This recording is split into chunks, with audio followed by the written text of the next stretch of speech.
کوئی عذاب نہیں بھیجا جائے گا، اے موسیٰ تو ہمارا محبوب ہے، بلکہ تیرے سوالوں کا جواب دے دیا گیا ہے۔ اور رب کائنات میرے سوال کا کیسا جواب؟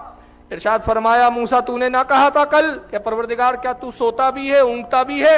اے موسیٰ ہم نے تجھے سمجھایا اس ذریعے سے کہ 2 آئینوں کی رکھوالی تیرے حوالے کی، تو 2 آئینوں کی حفاظت نہ کر سکا، ایک اونگ نے ان آئینوں کو چکنا چور کروا دیا۔ ہم پورے کائنات کا نظام سنبھالے ہوئے ہیں، تیرا رب ایک لمحے بھی ایک اونگ لے لے نظام کائنات کا درم برہم ہو کر رہ جائے۔ ہم سونگنے سے پاک ہیں۔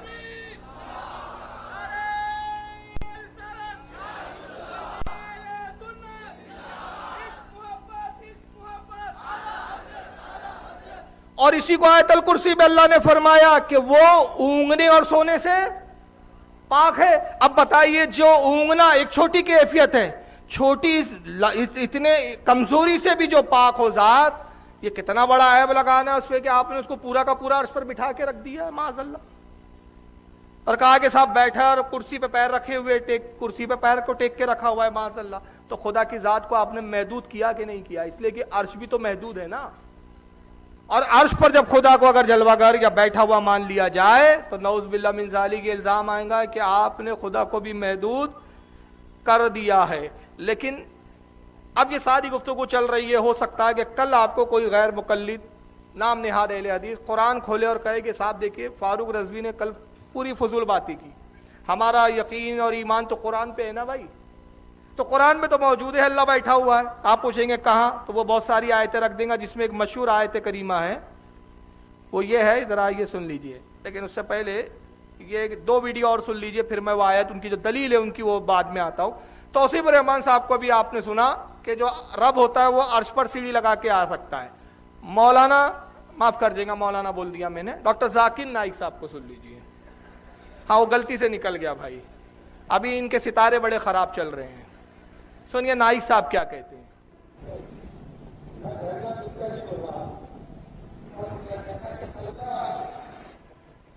نہیں سنا اللہ اگر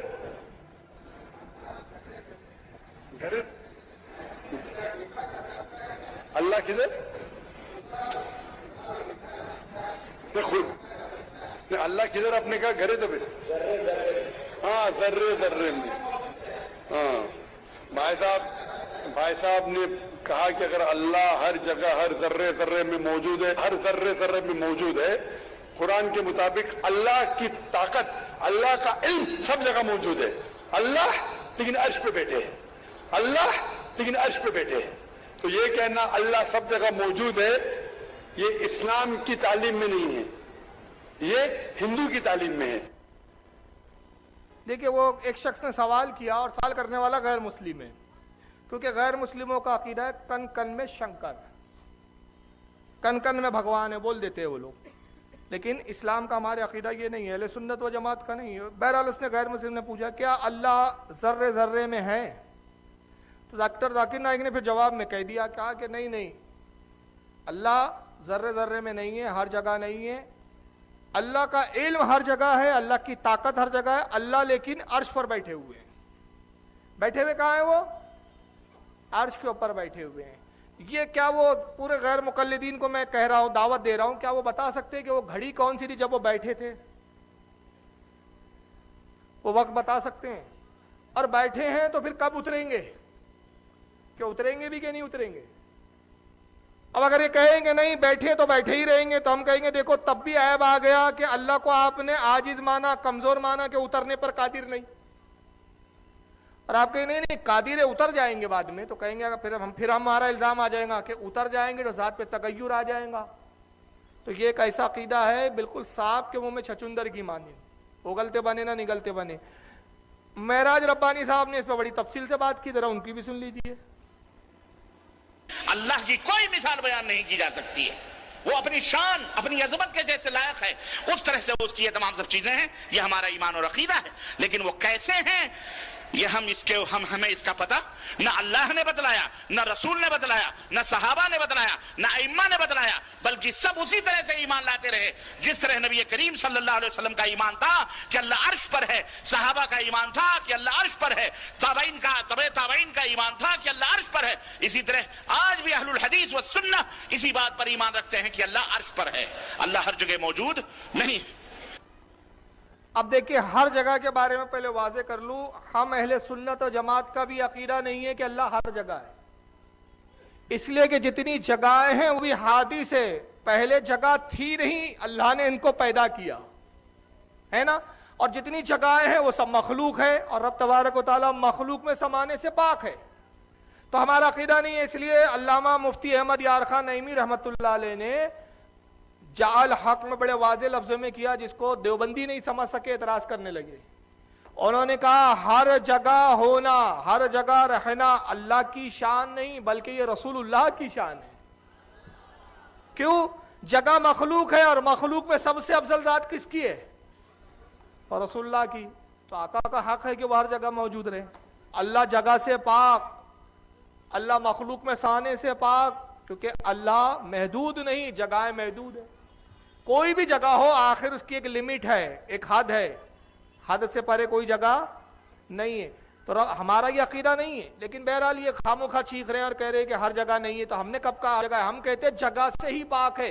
جب جگہ نہیں تھی تب بھی وہ موجود تھا، اور جب ساری جگہوں کو فنا کر دیں گا تب بھی وہ موجود رہے گا.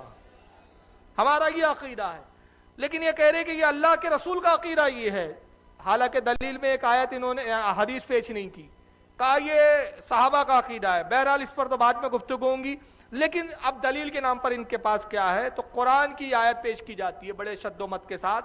آئیے میں انہی کا ترجمہ قرآن پیش کر رہا ہوں، انہی کے یہاں سے چھپا ہوا، اور وہ آیت پیش کر رہا ہوں جو ان کی سب سے بڑی دلیل ہے اللہ کے عرش پر ہونے کے تعلق سے. یہ جناب مولوی وحید الزمان حیدرآبادی غیر مقلدوں کے جو علامہ ہیں، جن کی ہدیۃ المہدی ابھی ہم پیش کر رہے تھے بار بار، ان کا ترجمہ ہے. اس کے بعد جوناگڑھی صاحب کا ترجمہ ہے جو حاجیوں کو، حجاج کو مفت میں دیا جا رہا ہے. پارہ نمبر 11 ہے، سورہ یونس ہے، اور آیت نمبر اس کی 3 ہے. اللہ ارشاد فرماتا ہے ان ربکم اللہ الذی خلق السماوات والارض فی 6 ایام ثم استوى علی العرش یدبر الامر. اب وحید الزمان صاحب نے جو ترجمہ کیا، میں ان کا منوان ترجمہ بیان کر رہا ہوں، ریڈ لائن سے انڈر لائن کیا ہوا ہے جو آپ کو نظر آ رہا ہوں گا مانیٹر پہ.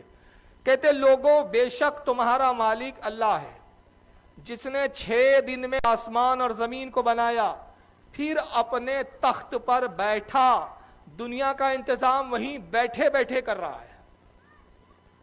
یعنی انہوں نے تو بالکل واضح کر دیا اس ترجمہ قرآن سے کہ ان کا بالکل یہی عقیدہ ہے کہ اللہ عرش پر بیٹھا ہے اور بیٹھے بیٹھے انتظام کر رہا ہے. اب ذرا آئیے آیت کے ایک لفظ پہ ترجمہ کریں. اگر یہی مفہوم لیا جائے قرآن کیا جو یہ پیش کرنا چاہ رہے ہیں کہ بے شک لوگوں تمہارا مالک اللہ جس نے 6 دن میں آسمان اور زمین کو بنایا، پڑھنے والے قارئین کا ذہن کیا جائیں گا؟ اللہ نے 6 دن میں زمین آسمان بنائے، پھر تخت بنایا یعنی عرش بنایا، پھر بیٹھ گیا. تو معاذ اللہ وہ سوچنے لگے گا کہ کہیں ایسا تو نہیں کہ 6 دن کے بعد عرش بنا کر بیٹھنے کی ضرورت پڑی تو زمین اور آسمان بناتے بناتے وہ تھک گیا تھا. یہی بات آئیں گی نا ذہن میں. اور پھر 6 دن میں زمین و آسمان کی تخلیق کے بعد ایسا تھکا کہ اب تک اٹھا نہیں ہے، وہیں بیٹھے بیٹھے دنیا کا کام چلا رہا ہے، اسی تخت پر بیٹھا ہوا ہے اب تک. اب سوال یہ ہے، ایک سوال جس کا جواب دے دے. اگر قرآن کی مراد یہی ہے جو یہ ترجمہ بیان کر رہے، تو یہاں پہ ایک صاف واضح لفظ آیا ثم استوى علی العرش، پھر وہ عرش پر بیٹھا. بقول ان کے ثم ایک دوسری کیفیت کو، منتقل والی کیفیت کو بیان کر رہا ہے. ثم لفظ کب آتا ہے؟ پہلی کیفیت سے دوسری کیفیت کی طرف کوئی بات منتقل ہو رہی ہو یا کوئی چیز منتقل ہو رہی ہے تو ثم کا لفظ استعمال ہوتا ہے. جیسے میں کہوں گا بھائی میں ٹرین میں بیٹھا پھر بمبئی آیا، مطلب آپ سمجھ گئے کہ پہلے میں بمبئی میں نہیں تھا، کہیں اور تھا، پھر یہ آئے. تو یہ پھر جو ہے پہلے کی بات کی دوسری کیفیت کو ظاہر کرتا ہے. ثم استوى علی العرش، پھر وہ عرش پر بیٹھا. تو جب عرش بنایا تو بیٹھا، جب عرش نہیں تھا تو وہ کہاں تھا؟ یہ سوال آئے گا کہ نہیں؟ جب عرش نہیں تخلیق کیا تھا تو کیا معاذ اللہ اہل حدیث عرش کو بھی اللہ کی ذات کے ساتھ ازلی اور ابدی مانتے ہیں؟ اور اگر وہ کہتے ہیں کہ نہیں یہ بھی پہلے سے ہی ہے تو پھر ہمارا جواب یہ ہوگا اور ہمارا اعتراضی جواب یہ ہوگا، الزامی جواب ہم یہ دیں گے کہ اگر پہلے سے ہی عرش تھا تو معاذ اللہ آپ سے بڑا کون مشرک ہوا کہ خدا کی ذات میں آپ نے عرش کو بھی شریک مانا؟ اور آپ کہیں گے کہ نہیں صاحب عرش تو ازلی ابدی نہیں ہے، پہلے سے تھا نہیں، تو ہم کہیں گے پہلے جیسے عرش سے پاک تھا اب کیوں نہیں ہے؟ اب کون سی ضرورت پڑ گئی بھائی؟ سب سے پہلی بات سن لیجئے، دو باتیں علماء کرام واضح طور پر فرماتے ہیں کہ یہ آیت متشابہ ہے۔ کیا ہے؟ متشابہ۔ اور متشابہ آیت کیا ہوتی ہے؟ متشابہ آیت ان آیتوں کو کہتے ہیں، قرآن میں دو طرح کی آیتیں ہیں، آیت محکمات اور آیت متشابہات۔ آیت متشابہات وہ ہے جس کے بارے میں قرآن عظیم خود بیان کرتا ہے، پارہ نمبر 3 سورہ آل عمران آیت نمبر 7 میں اللہ ارشاد فرماتا ہے کہ اے میرے حبیب وہی ہے جس نے تجھ پر کتاب اتاری، اور دو طرح کی آیتیں اتاری گئی، ایک وہ جس کے معنی صاف ہے، صاف طور پہ جس کے معنی بیان کیے گئے، اور دوسری وہ کہ جس کے معنی پوشیدہ ہے، جس کے معنی ظاہر نہیں کیے گئے، جس کے معنی بتائے نہیں گئے۔ تو جن کے دلوں میں کجی ہے، جن کے دل ٹیڑھے ہیں، وہ کیا کرتے ہیں؟ صاف واضح آیتوں کو چھوڑتے ہیں، اشتباہ والی آیتوں کو، یعنی وہ آیتیں جس کی مفہوم ظاہر نہیں، مطلب ظاہر نہیں، ان آیتوں کو جو ہے دلیل بناتے ہیں، ان پہ تعویلیں کرتے ہیں، ان آیتوں کو پر عقیدے گڑھتے ہیں۔ تو قرآن کے مفہوم بتایا میں نے پوری آیت کا، یہ پارہ نمبر 3 سورہ آل عمران آیت نمبر 7 میں پورا آیت متشابہات اور محکمات کا واضح بیان اللہ کیا۔ ابھی دو طرح کی آیتیں ہم نے اتاری، ایک وہ جس کے معنی ظاہر اور ایک معنی وہ جس کے معنی ہم نے ظاہر نہیں کیے۔ اللہ کے سوا اس کے کوئی معنی نہیں جانتا، اور رب کی عطا سے حضور جانتے، اور حضور نے بھی جس کو کچھ بتا دیا اور جتنا بتا دیا اتنا کچھ جانتے، لیکن ساری چیزیں نہیں جانتے۔ اور یہی بات امام جلال الدین سیوطی رحمۃ اللہ تعالی علیہ ان کی کتاب الاتقان فی علوم القرآن جلد نمبر 2 صفحہ 3 پر وہ فرماتے ہیں کہ ثم استوى علی العرش، یہ جو پوری آیت ہے جس میں ثم استوى علی العرش یہ جو آیت آئی ہے، یہ آیت کریمہ متشابہ ہے، جس کے معنی اللہ کے سوا کسی کو نہیں معلوم۔ تو ظاہر سی بات ہے کہ جب اللہ کے سوا کسی کو یہ معنی معلوم ہی نہیں تو پھر یہ مولوی جی کو کیسے معلوم ہو گئے کہ اللہ بیٹھا؟ دوسری بات یہ ہے کہ اس کی کیا دلیل ہے کہ استوا کے معنی یہاں بیٹھنا ہی ہے، یا اللہ کی مراد استوا سے یہاں بیٹھنا ہی ہے؟ لفظ استوا کا ترجمہ انہوں نے بیٹھنا کیا، تو لفظ استوا کے معنی بیٹھنا، اس کی کیا دلیل ہے؟ اس کی دلیل دیجیے آپ قرآن و حدیث سے، یا کم از کم لغت سے، کون سی لغت ہوئے استوا کے معنی بیٹھنا ہے؟ یاد رکھیے عربی زبان کی جتنی لغت ہے کسی میں بھی استوا کے معنی بیٹھنا نہیں کیے گئے، بلکہ استوا کے معنی لیے وسعت دینا، پھیلانا، قابو میں رکھنا، اس پر قدرت پانا، اقتدار میں رکھنا، یہ بہت سارے معنی، اس میں سے کسی نے بھی یہ معنی نہیں بیان کیے کہ استوا کے معنی بیٹھنا ہوتے ہیں، لیکن انہوں نے واضح طور پر استوا کے معنی، اور اگر بالفرض کسی لغت میں یہ معنی نکل بھی آئے کہ استوا کے معنی دیکھیے ایک لغت میں بیٹھنا بھی ہوتے ہیں، کیونکہ عربی زبان میں بڑی وسعت ہے، لیکن سوال یہ ہے کہ قرآن میں جب استوا آیا ہے تو یہاں اللہ کی مراد بیٹھنا ہی ہے، یہ آپ کو کیسے پتا چلا؟ اس کی کیا دلیل ہے؟ جبکہ بڑے بڑے امام کیا کہتے ہیں، چنانچہ حضرت امام محمد بن عبد الرحمن الشافعی رحمۃ اللہ علیہ جامع البیان قرآن کی تفسیر ہے ان کی، اس کی جلد نمبر 2 صفحہ 15 سورہ طٰہٰ آیت 5 کی تفسیر میں بیان کرتے ہیں کہ امام شافعی رحمۃ اللہ علیہ سے استوا کے معنی پوچھے گئے، اور امام شافعی بہت بڑے محدث بھی ہے، ائمہ اربعہ میں سے ایک عظیم امام ہے، ان سے استوا کے معنی پوچھے گئے کہ استوا کے یہاں قرآن میں معنی کیا ہے؟ تو امام شافعی رحمۃ اللہ علیہ نے فرمایا میں استوا پر ایمان لایا، اس بات پر میرا ایمان ہے کہ قرآن میں اللہ نے استوا فرمایا، میرا ایمان ہے کہ یہ کلام الہی ہے، اللہ کا کلام ہے، اس پر میرا ایمان ہے، اور اس کے وہ معنی نہیں ہو سکتے جس میں اللہ تعالیٰ کی مشابہت مخلوق سے نکلے، اور میں اپنے آپ کو اس کے معنی سمجھنے میں عاجز سمجھتا ہوں۔ امام شافعی کہتے ہیں اس کے معنی سمجھنے میں اپنے آپ کو عاجز پا رہا ہوں، عاجز سمجھتا ہوں۔ امام شافعی جیسا وقع علی محدث مجتہد استوا کے معنی بیان کرنے سے عاجز ہے، لیکن آج کے غیر مقلدین دھڑلے سے اس کے استوا کے معنی بیٹھنا بتا رہے ہیں، یعنی انہوں نے اپنے آپ کو بھی اماموں سے بڑا سمجھ لیا ہے۔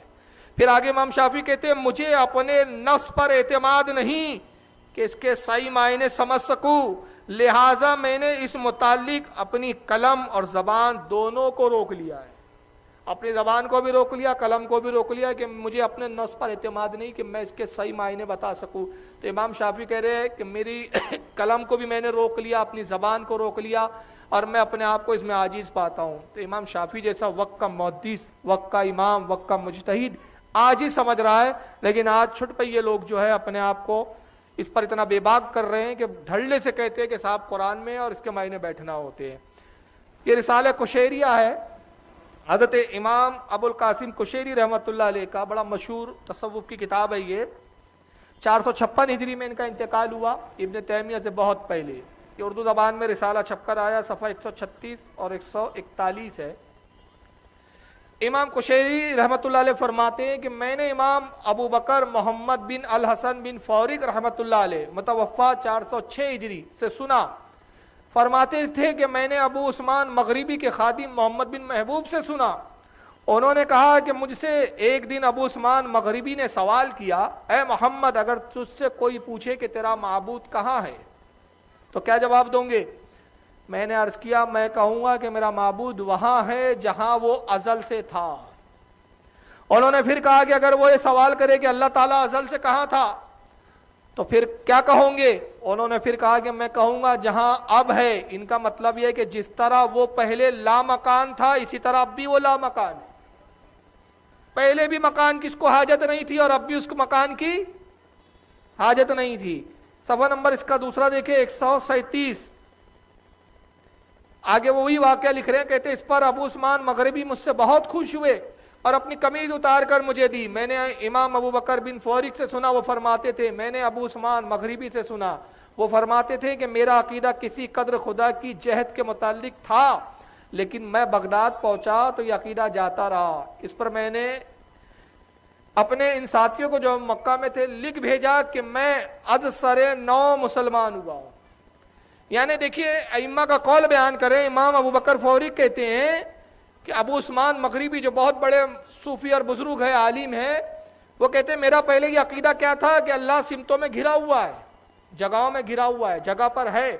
بعد میں جب میرے سمجھ میں آیا، اللہ نے مجھے توفیق دی کہ یہ عقیدہ غلط ہے، تو میں نے اپنے اس عقیدے سے توبہ کی اور اپنے دوستوں کو خط کیا لکھا کہ اے میرے دوستو اب میں دوبارہ نیا مسلمان ہوا ہوں۔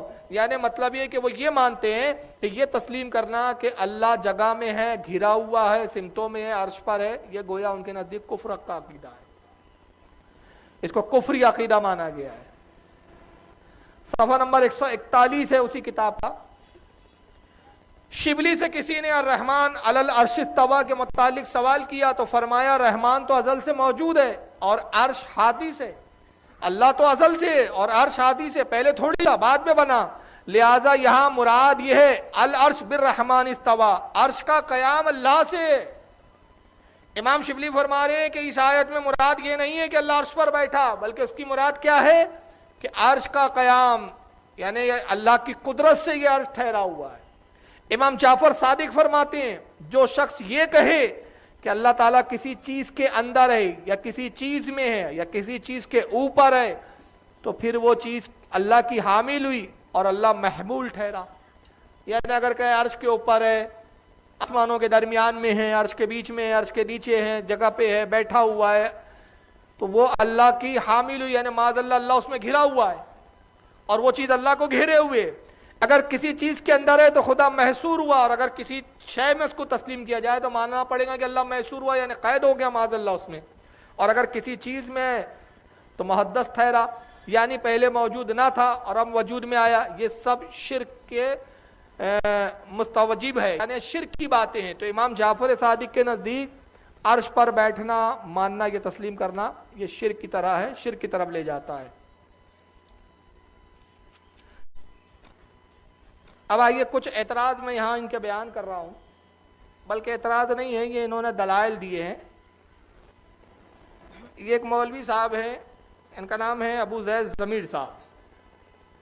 غیر مقلدین آج کل ان پہ بڑا فخر کرتے ہیں اور مانتے ہیں کہ صاحب یہ بہت بڑے اس وقت کے اسکالر ہیں۔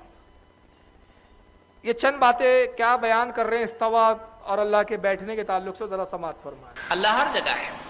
ایک بہت بڑا طبقہ ہے جس کا عقیدہ آج یہ ہے کہ اللہ ہر جگہ ہے.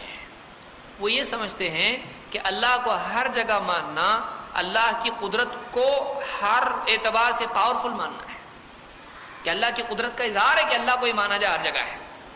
حالانکہ اللہ کو ہر جگہ ماننا اللہ کو محدود کرنا ہے، اللہ کو محدود کرنا ہے، اور اللہ تعالیٰ کی شان میں گستاخی ہے. ایک لمبا موضوع ہے، اس پہ تفصیل سے میں بہت زیادہ گفتگو نہیں کروں گا. اللہ کو ہر جگہ ماننا اللہ کو جگہ میں محدود کرنا ہے. کیوں؟ اس لیے کہ جگہ کیا ہے؟ محدود ہے کہ لا محدود ہے؟ محدود. تو اللہ ہر جگہ ہے یعنی اللہ جگہ میں ہے. تو اللہ کو ہم نے کیا کیا؟ محدود کیا کہ لا محدود کیا؟ اللہ کو محدود کر دیا ہم نے. اور یہ ایسا جملہ ہے جو نہ اللہ کے نبی صلی اللہ علیہ وسلم نے کہا، نہ صحابہ نے کہا، نہ سلف نے کہا. اللہ ہر جگہ ہے کا جملہ نہ قرآن میں ہے، نہ سنت میں ہے، نہ صحابہ سے ملتا ہے، نہ چاروں اماموں سے ملتا ہے. لا کے بتاؤ اللہ ہر جگہ ہے کا جملہ کہیں نہیں، یہ کسی جگہ نہیں ہے. اللہ ہر جگہ ہے کا جملہ کسی جگہ آپ کو نہیں ملے گا. یہ کس جگہ ملے گا؟ جن کو علم کم ہے ان کی عقل میں اس کو جگہ ملے گی آپ کو. تو اللہ ہر جگہ ہے کیا؟ نہیں، ہمارا عقیدہ نہیں ہے. اللہ تعالیٰ عرش پر ہے، ساتوں آسمانوں سے اوپر، عرش سے بھی اوپر. کیوں؟ اس لیے کہ اللہ تعالیٰ کو ہم جگہ میں محدود نہیں مانتے ہیں. جب ساری جگہیں ختم ہو جاتی ہیں اس سے اوپر اللہ تعالیٰ ہے. تو یہ زیادہ اچھا عقیدہ ہے کہ جگہ میں ماننا اچھا عقیدہ ہے. پھر جب جگہ نہیں تھی تو کہاں تھا؟ جگہ تو بعد میں آئی کہ پہلے سے ہے جگہ. اللہ نے آسمان و زمین بنائے تو یہ جگہ ہے. تو اللہ تعالیٰ اس سے پہلے بھی تو تھا نا. تو اللہ تعالیٰ کو یہ ماننا کہ اللہ تعالیٰ ساتوں آسمانوں سے، سب زمین سے سب سے اوپر ہے، وہ جگہ میں نہیں ہے، یہ عقیدہ اچھا ہے. یہ ماننا اچھا ہے کہ اللہ ہر جگہ میں ہے. آپ سوچئے. دوسری بات، ہر جگہ میں ماننا یہ اللہ کی ذات میں عیب پیدا کرتا ہے. اسی لیے ابو الحسن اشعری رحمۃ اللہ علیہ نے اپنی کتاب الابانہ وغیرہ میں کہا ہے کہ جو آدمی کہتا ہے اس سے پوچھو کیا مریم کے پیٹ میں بھی اللہ تھا؟ ہر جگہ ہے بھائی. تو کیا مریم کے پیٹ میں جگہ نہیں ہے؟ کیا بت میں بھی اللہ ہے؟ مجبوراً اس کو کیا بولنا پڑے گا؟ ہاں، ایک بت بنا لے کوئی آدمی، کہ ہر جگہ ہے نا، تو اس جگہ میں ہے کیا بت میں؟ اور پھر بیت الخلاء میں، پھر ہر گندگی میں، بیت الخلاء میں، پھر ہر گندگی میں. آپ کیا کہیں گے؟ جب ہر جگہ بول رہا ہے تو اس سے یہ لازم آتا ہے کہ اللہ کی شان میں گستاخی ہو، نعوذ باللہ. تو بہرحال یہ تفصیل طلب موضوع ہے. اب دیکھیے وہ عرش پر ثابت کرنے کے لیے اتنی باتیں کر رہے ہیں لیکن خود ہی اپنے جملوں میں پھنس گئے. ہوش نہیں کہ میں بول کیا رہا ہوں. اور پہلی بات تو انہوں نے یہاں سے شروع کی کہ ایک بہت بڑا طبقہ ہے جو یہ مانتا ہے کہ اللہ ہر جگہ ہے. ہم کہتے دیکھیے عقیدہ طبقوں سے نہیں دیکھا جاتا، معتمد علماء کی کتابوں سے لیا جاتا ہے. پبلک سے عقیدہ لیا جاتا ہے کیا؟ اب بھائی پبلک میلاد النبی میں ڈی جے بجا رہی ہے تو اس سے کیا یہ عقیدہ صاحب لوگ ہیں کہ بھائی علماء اہل سنت بھی ڈی جے کے قائل ہے؟ بالکل نہیں. عوام سے تھوڑی لیا جائے گا. ہمارے علماء بیزار ہیں اس سے. اور ایک ذات بیٹھی ہے ہمارے بیچ اس وقت، حضور معین ملت کی، کہ جو ہر سال اس تعلق سے ایک مہم چلا رہے اس کے خلاف کہ بھائی میلاد النبی کے جلوس میں ڈی جے پہ پابندی لگنی چاہیے. تو یہ مہم چلانا ہمارے علماء کا، ہمارے مشائخ کا اس بارے میں کہنا اس بات کی دلیل ہے کہ ہمارا نظریہ یہ نہیں ہے. تو عوام کے عقیدے کو آپ لے رہے ہو. عوام میں کچھ لوگ بول لیتے ہیں اللہ ہر جگہ، لیکن ہمارے علماء کا عقیدہ نہیں ہے، اہل سنت و جماعت کا عقیدہ نہیں ہے. اور جو لوگوں کو سمجھایا جاتا ہے وہ مان بھی لیتے ہیں، سمجھ لیتے ہیں. تو عقیدہ عوام سے نہیں لیا جاتا. پھر کہتے ہیں ایک بہت بڑا طبقہ مانتا ہے. تو ہر جگہ اگر اللہ کو مان لیا جائے تو محدود مانا کہ نہیں؟ تو ہم نے کہتے ہیں کیا عرش آپ کے نزدیک لامحدود ہے؟ آپ نے بعد میں کہا نہیں، ہر جگہ ماننا اللہ کی شان میں گستاخی ہے، اس کی ذات میں عیب لگانا ہے. اللہ ہر جگہ نہیں ہے بلکہ عرش کے اوپر ہے. تو ہر جگہ تو عرش بھی تو جگہ ہے جناب. عرش کو جگہ سے کیسے خارج کر دیا آپ نے؟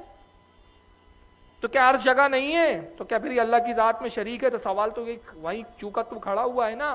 اور کیا عرش لامحدود ہے، لامتناہی ہے؟ عرش بھی تو محدود ہی ہوا نا. اور اللہ اس میں محدود ٹھہرا کہ نہیں ٹھہرا؟ اور پھر بڑی گھٹیا انہوں نے مثالیں دی، اور یہی وجہ ہے کہ طاہر غیابی صاحب کی ایک تقریر ہے، یہ دیوبندیوں کے مولوی ہے، اور رسول اللہ کو لیے ہم کہتے ہیں نا حضور ہر جگہ موجود ہے، بہت سے علماء ہمارے کہتے ہیں، عموماً تقریر میں کہہ دیتے ہیں کہ حضور صلی اللہ علیہ وسلم ہر جگہ موجود ہے. تو طاہر غیابی ایک تقریر میں مذاق اڑا کے کہتا ہے کہ حضور اگر ہر جگہ ہے تو گڈر پہ بھی ہے کہ نالے پر بھی ہے کہ دیکھو میری کرسی کے نیچے تو نہیں ہے. معاذ اللہ استغفر اللہ. تو اس طرح کی بیہودگی یہ انہی کا شیوا ہے. لیکن بہرحال ہر جگہ ہم نہیں مانتے، عرش بھی جگہ ہے اور اللہ عرش سے بھی پرے ہے، عرش سے بھی پاک ہے، اور عرش بھی حدیث ہے. پھر خود ہی انہوں نے دلیل دی، کہا کہ بھائی جگہ تو پہلے نہیں تھی، اگر اللہ کو جگہ کے مان لیا تو پھر عرش کو ازلی ماننا پڑے گا. تو ہم کہتے جگہ کو ازلی ماننا پڑے گا، تو ہم کہتے وہی باتیں تو عرش کے لیے بھی پائی جا رہی ہے نا. ہمارا اہل سنت کا واضح عقیدہ کیا سن لیجئے، کتب عقائد میں یہ اجماعی طور پر ہمارا عقیدہ بیان کیا گیا، لا یجریہ علیہ زمان، اللہ زمانے سے پاک ہے، اس پہ زمانہ نہیں گزرتا. زمانہ کس پہ گزرتا ہے؟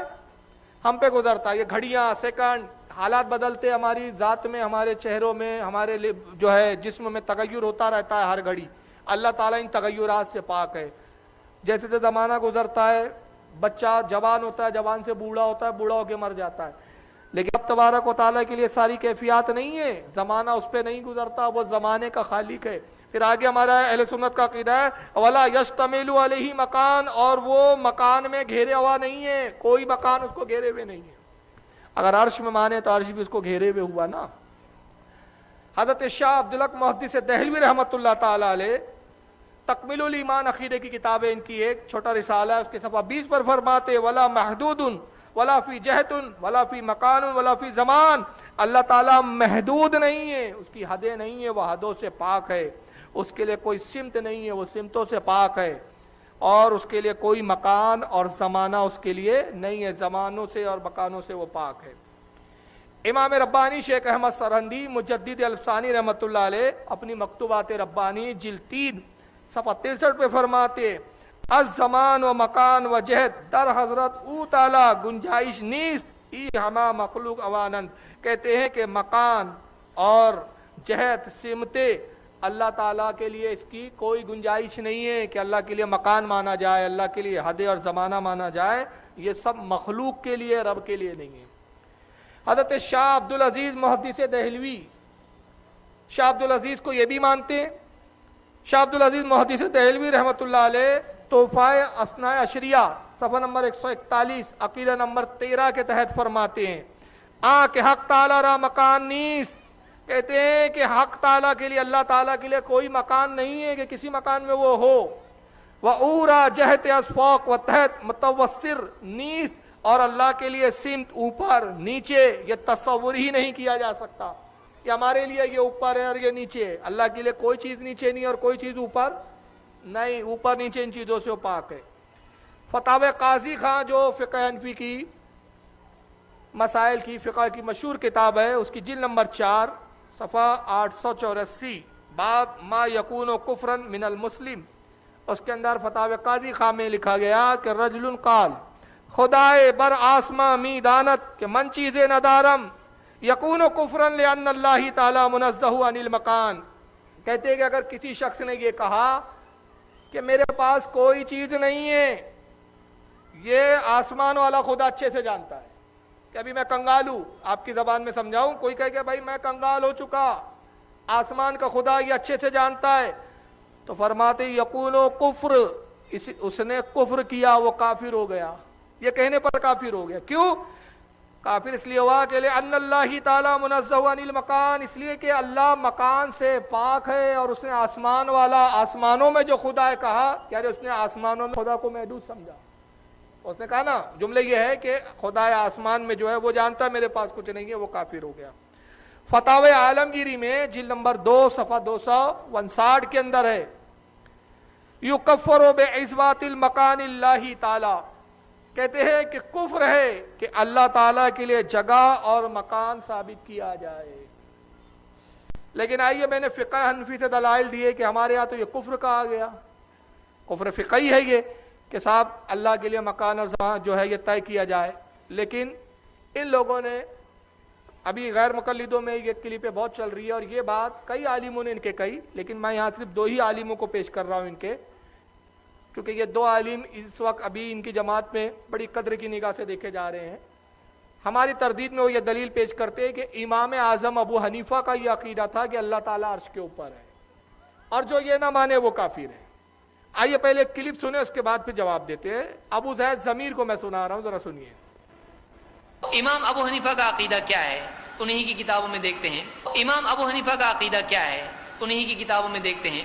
امام الذہبی کی کتاب ہے العلو، العلو اللہ کے اوپر ہونے کے بارے میں کتاب ہے۔ اب یہاں رک رہا ہوں، دیکھیے جملہ کچھ ہے، دلیل کچھ ہے۔ واقعی غیر مقلد بہت بڑے جھوٹے ہوتے ہیں۔ وہ کہہ رہے ہیں امام ابو حنیفہ کا عقیدہ کیا ہے انہی کی کتابوں میں دیکھتے ہیں، یعنی سننے والے کو لگے کہ اب امام ابو حنیفہ کی کوئی کتاب پیش کر رہے ہیں، دلیل میں کیا لا رہے؟ امام ذہبی کی کتاب العلو۔ ارے ذہبی کی کتاب پیش کر رہے ہو اور عقیدہ امام ابو حنیفہ کا بتا رہے ہو، کتاب ابو حنیفہ کی بتا رہے ہو، تو امام ابو حنیفہ کی کتاب تھوڑی ہے یہ۔ آپ خود کہہ بھی رہے ہو کہ العلو کا حوالہ ہے، لکھنے والے کون ہیں؟ علامہ ذہبی، تو ذہبی کا حوالہ دے رہے ہیں، اور جملہ پہلے کیا ہے؟ کیا عقیدہ امام ابو حنیفہ کے انہی کی کتابوں سے دیکھتے ہیں۔ تو یہ تو دوگلی پالیسی اور لوگوں کو دھوکہ دینا ہوا۔ کیا ہے انہی کی کتابوں میں دیکھتے ہیں۔ امام ابو حنیفہ کا عقیدہ کیا ہے انہی کی کتابوں میں دیکھتے ہیں۔ امام الذہبی کی کتاب ہے العلو، العلو اللہ کے اوپر ہونے کے بارے میں کتاب ہے۔ اس کے صفحہ 118 پر کہتے ہیں کہ ابو مطیع، جن کا نام الحکم ابن عبداللہ البلخی ہے، جنہوں نے الفقہ الاکبر نام کی کتاب لکھی ہے، الفقہ الاکبر نام کی کتاب لکھی ہے، الفقہ الاکبر۔ اب یہاں رک گیا دوسرا جھوٹ۔ ابو المطیع البلخی، جن کا نام کیا ہے پورا؟ الحکم ابن عبداللہ البلخی، ان سے یہ لکھا ہے، اور یہ کون ہے؟ الحکم ابن عبداللہ البلخی، جن کی کنیت ابو مطیع ہے، انہوں نے الفقہ الاکبر نام کی کتاب لکھی۔ اب یہ کتاب امام اعظم ابو حنیفہ کی طرف منسوب ہے، لیکن دوسرا غیر مقلد کیا کہتا ہے؟ محمد علی، میں یہاں روک رہا ہوں اس کلپ کو، محمد علی صاحب کو سن لیجیے اس کلپ کی، اس کتاب کے بارے میں کیا کہتے ہیں، الفقہ الاکبر کے بارے میں۔ الفقہ الاکبر کتاب سے، جو حنفیوں کے نزدیک بنیادی کتاب ہے، بڑی چھوٹی سی کتاب ہے، عقائد کے اوپر امام حنیفہ رحمۃ اللہ علیہ کی طرف وہ منسوب کرتے ہیں، ظاہر ہے وہ اس کو مانتے ہیں کتاب کے ان کی ہے۔ ہمارے نزدیک تو وہ کتاب امام حنیفہ کی وفات کے تقریباً 250 سال بعد لکھی گئی ہے، اس کی سند کوئی نہیں ہے، لیکن چونکہ حنفی مانتے ہیں تو ان کے لیے تو وہ دلیل ہے۔ اب ایک غیر مقلد کہہ رہا ہے کہ وہ کتاب کی سند نہیں ہے، 250 سال بعد لکھی ہے، حنفی مانتے ہیں کہ امام ابو حنیفہ کی ہے، اور اختلاف بھی کس پر ہے کہ امام اعظم کی ہے یا نہیں۔ اور یہ صاحب نے دوسرا جھوٹ کیا بولا کہ الفقہ الاکبر جو ہے وہ ابو موتی بلخی کی لکھی ہوئی ہے۔ اب آئیے چاہے پھر وہیں سے سنیے کہ ابو موتی بلخی کے بارے میں امام ابو حنیفہ کا عقیدہ یقول الاکبر، کہتے ہیں سألت ابا حنیفہ، میں نے امام ابو حنیفہ سے پوچھا، عمن یقول، کسی آدمی کے بارے میں جو یوں کہتا ہے لا اعرف ربی فی السماء او فی الارض، میں نہیں جانتا، مجھے نہیں معلوم اللہ آسمان میں ہے یا زمین پہ ہے، میں نہیں جانتا اللہ آسمان پر ہے یا زمین پر، مجھ کو نہیں معلوم۔ فقال قد کفر لأن اللہ تعالی یقول الرحمن علی العرش استوى وعرشه فوق سماواته۔ امام ابو حنیفہ کا جواب کیا ہے؟ امام ابو حنیفہ رحمۃ اللہ علیہ فرماتے ہیں اس آدمی نے جس نے کہا میرے کو نہیں معلوم اللہ آسمان پہ کہ زمین پہ، اگر ایسا بولتا ہے اس نے کفر کیا، اس نے کفر کیا۔ کیوں؟ اس لیے کہ اللہ تعالیٰ خود قرآن میں فرماتا ہے رحمان اپنے عرش پر مستوی ہوا اور اس کا عرش 7 آسمانوں کے اوپر ہے۔ تو ایسا جو آدمی کہتا ہے وہ اس نے کیا کیا؟ کفر کیا۔ پوچھنے والے نے پھر پوچھا، وہ آدمی اگر یوں کہے کہ میں یہ کہتا ہوں کہ رحمان عرش پر ہے، اللہ عرش پر ہے، ولیکن لا یدری العرش فی السماء فی الارض، لیکن یہ معلوم نہیں کہ عرش آسمان پر ہے یا زمین پر، ٹھیک ہے اللہ عرش پر ہے لیکن عرش آسمان پہ کہ زمین پہ نہیں معلوم، تو قال اذا انکر